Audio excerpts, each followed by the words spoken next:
Good afternoon, and once again, I want to welcome you to our midweek devotions at Wildwood Baptist Church.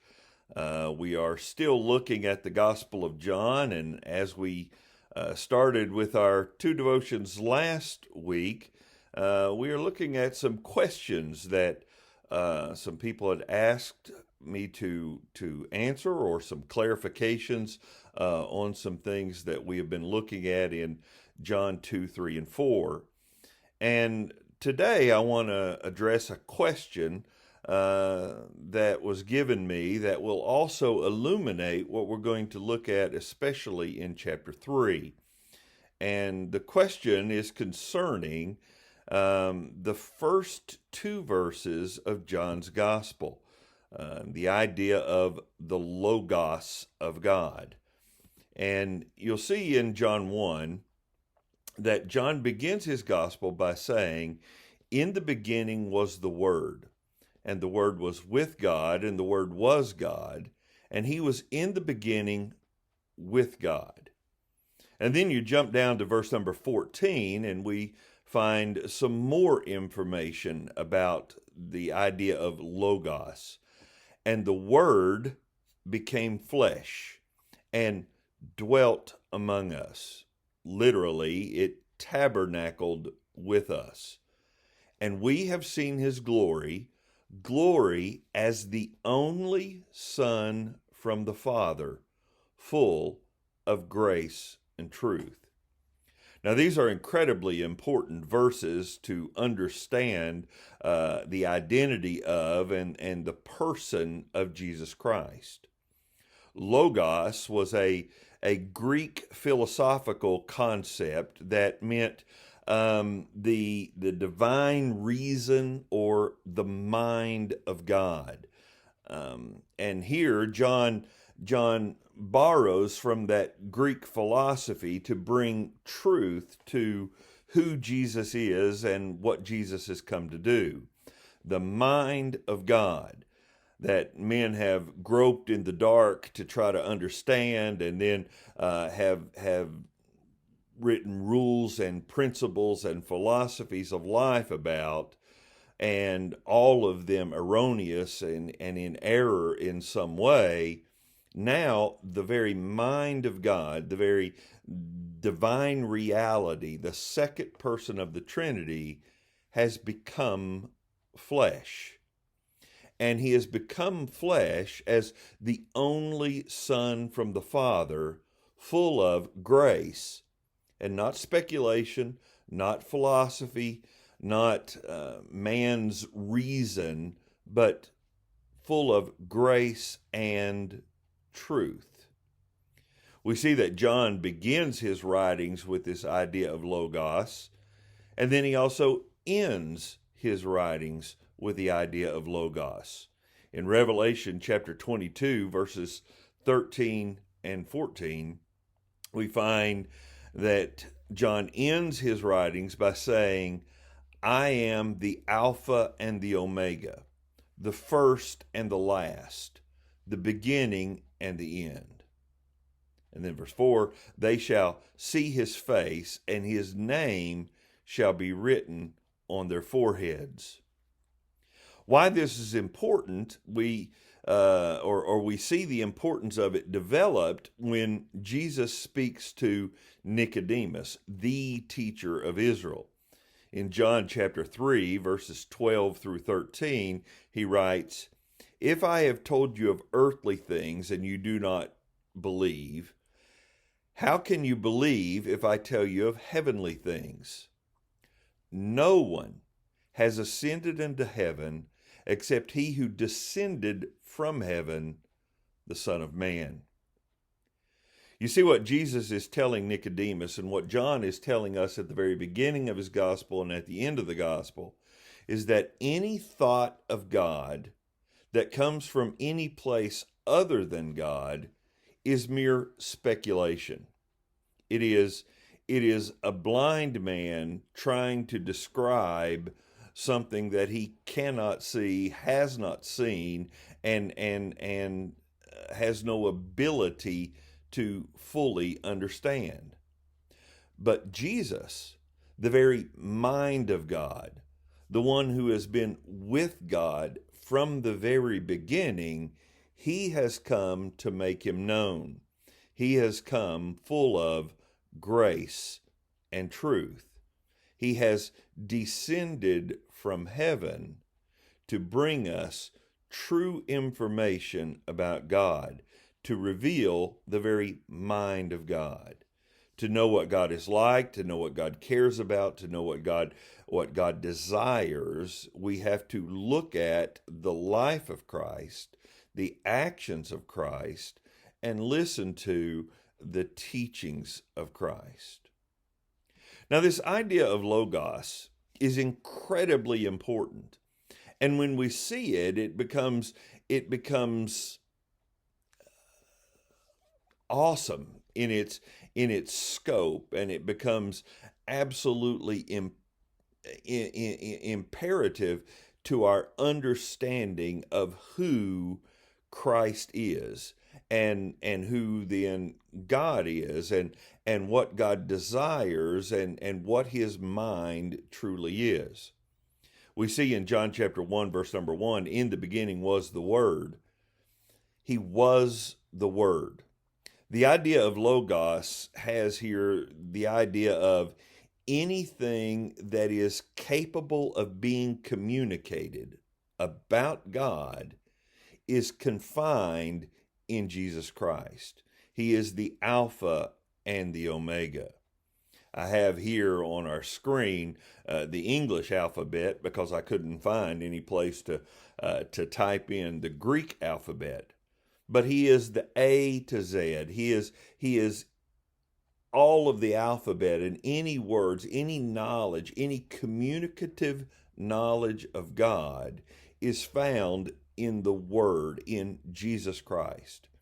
Anything else, again, is just speculation. It is just the philosophy of man, or the desires of man imposed upon the person of God. And so, to understand the Logos, we look at the alphabet, and Jesus is the full measure of any and all communicative knowledge of God. He was the Word. You also see here in this, he was the Word, he is all formulaic knowledge of God. That's why I have the numbers here on the screen, to know how God acts, why God acts, how he moves about with his decrees, and moves history and the people within history to accomplish his ends and his purposes. Not only is Jesus all communicative knowledge of God, he embodies all the formulaic knowledge of God. Anything that is possible to be known is found in Jesus Christ. Not only was he the Word, he was with God. And then verse 14, he has dwelt among us. The idea of with God is sensory understanding.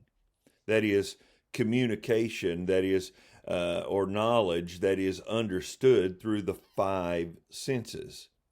He not only has the intellectual understanding of God, he not only has the formulaic understanding of God, he has interpersonal relationship with God.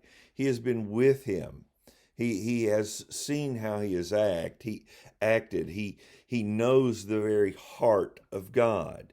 Anything that can be known through any senses, whether human or divine, Jesus knows, and he has come to bring us that knowledge. In the beginning was the Word was with God, and then that third phrase, the Word was God. Here you have the idea of intrinsic knowledge. While you have communicative and you have formulaic and sensory knowledge, you also have now intrinsic knowledge. He not only knows about God, he knows God because he is God himself. No one can fully know me. My wife, who I've been married to since 92, knows me, but doesn't know everything about me. When I try to communicate, certain things about myself, words fail.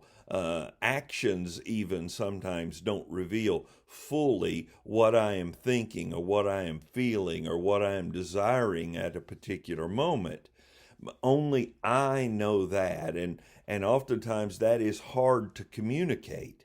But Jesus knows God in that intrinsic sense because he was God. And he has dwelt among us. And then in John chapter 17, he gives that knowledge to us in such a way by becoming one with us where our desires literally become his. The next phrase you find there was with God. You have here observable knowledge, that his words match, his actions match his words. His desires are not merely communication, they truly are his desires. Those things that can only be known through near and extended contact. He truly knows him.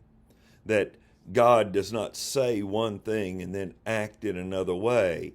He has seen him throughout all of eternity, so he knows who God really is. So Jesus embodies all communicative knowledge, all formulaic knowledge, all sensory knowledge, all intrinsic knowledge, and all observable knowledge of God. In the beginning was the Word was with God, and the Word was God. He was in the beginning with God. And then in John chapter 1, verse number 14, the Word became flesh. Any knowledge about God that could be learned, he brings it to us.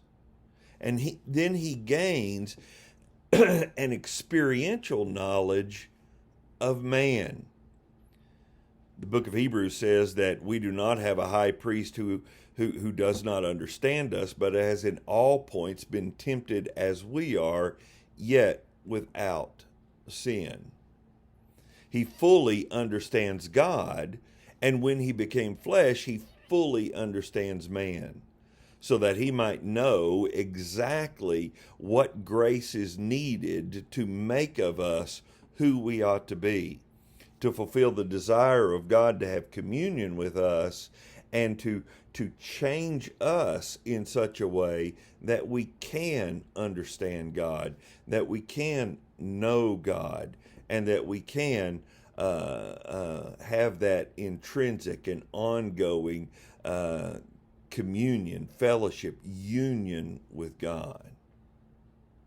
Is all learned knowledge. In the beginning was the Word, and the Word was with God, the Word was God. He was in the beginning with God.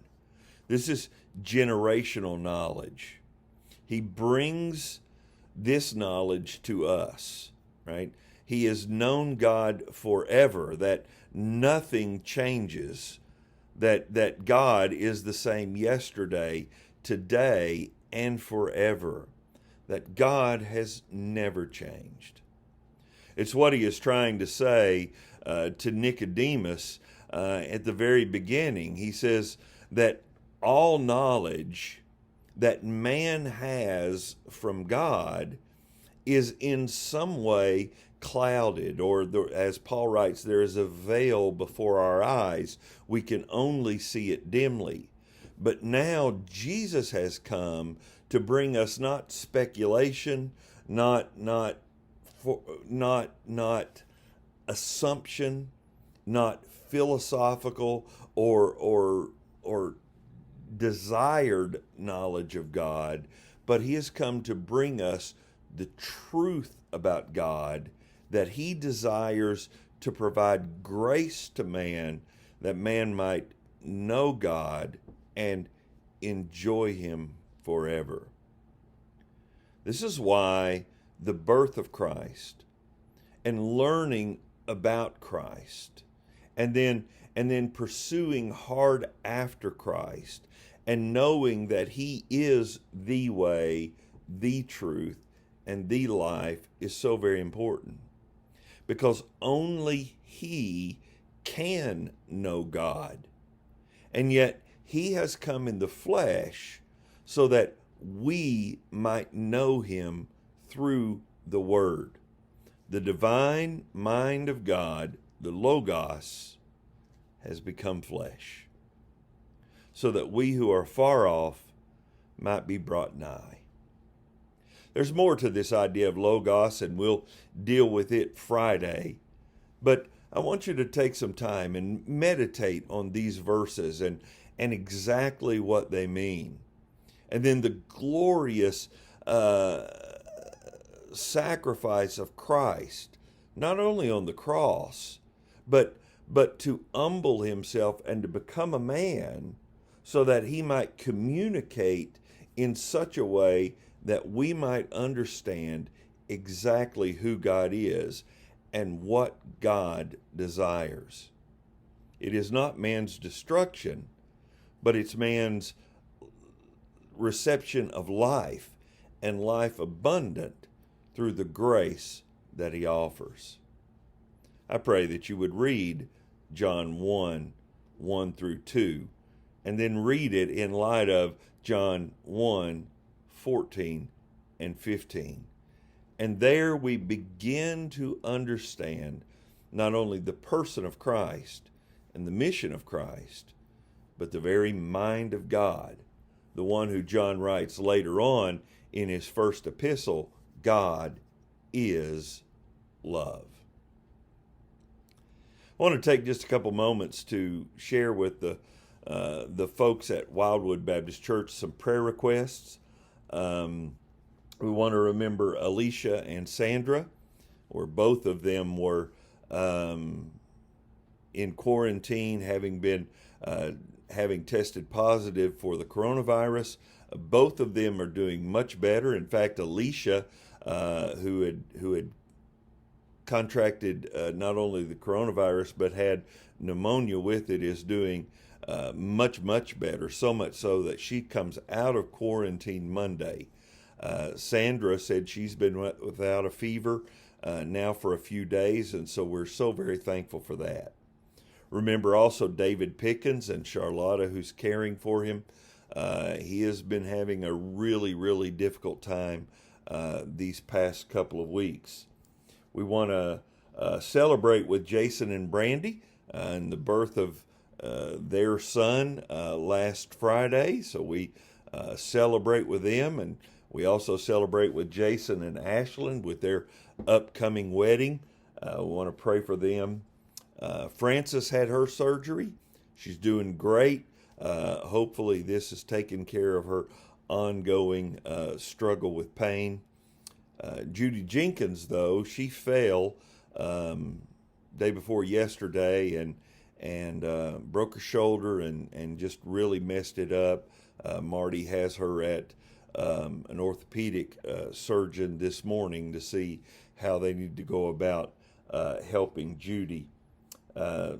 Sandy Ward's mom, who has also the COVID-19 virus, still not showing any symptoms, but we want to continue to pray for her that the disease would stay static and not become active within her.